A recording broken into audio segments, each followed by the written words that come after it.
പ്രതിപക്ഷ നേതാവടക്കമുള്ള കോൺഗ്രസ് നേതാക്കളുമായി കൂടിക്കാഴ്ച നടത്താനുള്ള പി.വി. അൻവറിന്റെ നീക്കം പാളി. തിരക്കിട്ട കൂടിക്കാഴ്ചകൾ ആവശ്യമില്ല എന്ന നിലപാടിലാണ് പ്രതിപക്ഷ നേതാവ് വി.ഡി. സതീശൻ. അൻവറിന്റെ യു.ഡി.എഫ് പ്രവേശനം ആദ്യം പാർട്ടി ചർച്ച ചെയ്യട്ടെ എന്നാണ് നേതാക്കളുടെ സമീപനം. ലീഗ് നേതാക്കൾ കണ്ടതിനു പിന്നാലെ കോൺഗ്രസ് നേതൃത്വവുമായും ചർച്ച ചെയ്ത് യു.ഡി.എഫ് പ്രവേശനം വേഗത്തിലാക്കാനായിരുന്നു പി.വി. അൻവറിന്റെ പദ്ധതി. ഇതിനായി 2 ദിവസമായി തിരുവനന്തപുരത്തുണ്ട് അൻവർ. എന്നാൽ പാർട്ടിയിൽ ചർച്ചകൾ നടന്ന ശേഷം അൻവറുമായുള്ള കൂടിക്കാഴ്ച മതിയെന്നാണ് വി.ഡി. സതീശന്റെ നിലപാട്.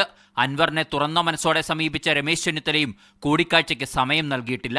പാർട്ടിയും മുന്നണിയും വിഷയം ചർച്ച ചെയ്യാനിരിക്കെ അതിനു മുന്നേ കയറി കളിക്കേണ്ടതില്ലെന്നാണ് ചെന്നിത്തലയുടെയും ചിന്ത.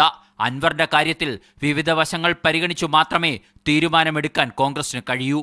അദ്ദേഹത്തിന്റെ കാര്യം പാർട്ടിയോ യു.ഡി.എഫോ ഇപ്പൊ ചർച്ച ചെയ്യുന്നില്ല. ചർച്ച ചെയ്യുന്ന സമയത്ത് നമ്മൾ അതിന്റെ മെറിറ്റും ഡീമെറിറ്റും നോക്കുമല്ലോ. ഒരു പാർട്ടിയോ ഒരു വ്യക്തിയോ ഒരു സംഘടനയോ യു.ഡി.എഫിന്റെ കൂട്ടത്തിൽ കൊണ്ടുവരാൻ വേണ്ടി നമ്മൾ ആലോചിക്കല്ലോ. മലപ്പുറത്തെ കോൺഗ്രസിൽ ഉയരുന്ന എതിർപ്പ് മറികടക്കുകയും ഘടകകക്ഷികളുടെ പിന്തുണയുമൊക്കെ ഉറപ്പാക്കുന്ന ഘട്ടത്തിലെ അൻവറിന്റെ യു.ഡി.എഫ് പ്രവേശനം പൂർത്തിയാകൂ എന്നത് ഉറപ്പാണ്. യു.ഡി.എഫിലടക്കം വിശദമായി ചർച്ച ചെയ്യണമെന്ന നിലപാട് ഘടകകക്ഷികളിൽ ചിലരും ഉയർത്തിയതിനാൽ തിരക്കിട്ട തീരുമാനം ഉണ്ടാവില്ല. കെ.ആർ. സജു, മീഡിയ 1.